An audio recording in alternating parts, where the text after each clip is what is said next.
Hello everyone, I am Townsperson B's friend. And Julie and I, we go way back and we've known each other for many years and share a lot of good times with each other. And one thing that was really awesome that we got to do together was work. We got to work at the same place. I know, right? Isn't that awesome? So we'll call this place Coco Sushi, home of quality dank sushi of the highest caliber. You know, and I've been at Coco Sushi for about 4 years now. Thank you, applause. And, you know, I've seen us go through many workers. And Julie, you know, she was a special worker. And I'd like to thank her for shooting my credibility through the roof. You know, just by being the best worker and just having the best work ethic in existence. You know, after Julie, you know, I could recommend anybody. I could recommend a dog, and they'd hire that dog without an interview. You know, just a little satire for you comedians out there. The dog starts his shift on Monday though. Nah, just kidding.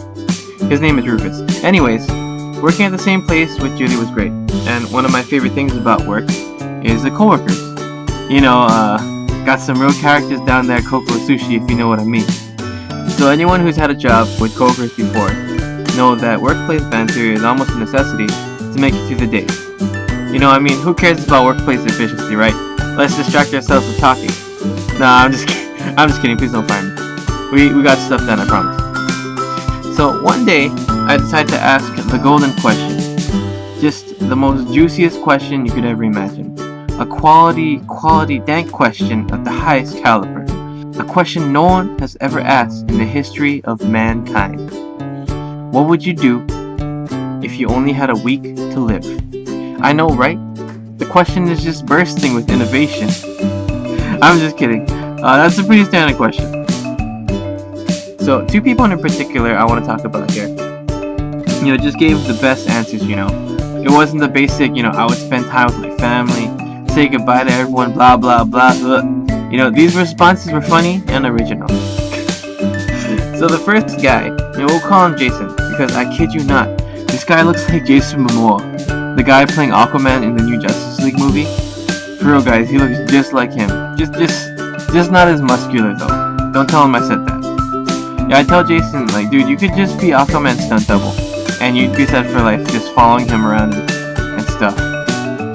So, Jason, a little bit about this guy.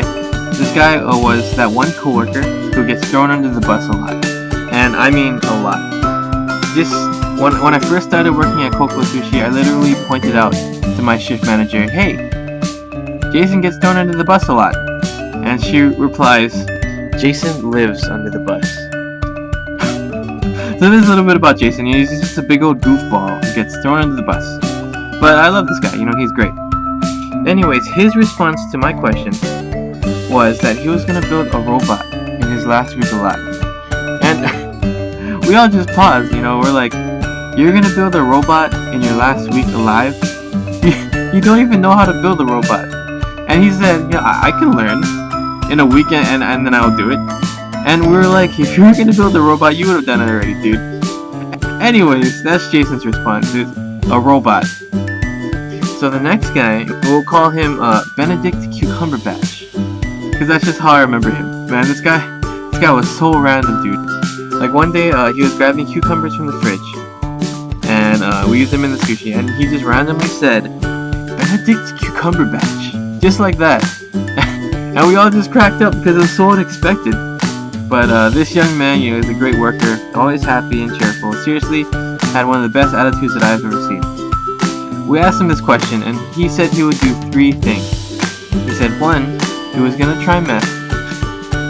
2, he was gonna do crime, any crime, just crime. And 3, he was gonna tell people how he truly felt about them. This was just the best response ever because of my follow-up question, which is, what are you gonna do after you find out you're actually gonna live? And then Benedict here is just like, no, I can't live anymore, I have to die. I'm gonna be addicted to meth, stuck in jail, and have no friends. What the heck, man, you can't do this to me. So we're all just laughing in the shop how in this hypothetical situation, Benedict is addicted to meth, stuck in jail, and friendless. And what's even more funny in this situation is that Jason won without even realizing it, with his ridiculous answer of building a robot. Because if he builds a robot and lives, then he just has everything to gain from building a robot. I mean, come on though, he's not gonna build a robot. Either way, he won't be addicted to meth. And isn't that what really matters at the end of the day? Not being addicted to meth? And that's the end of my story, folks. With the moral being, don't do drugs, kids, and stay in school. Shoots.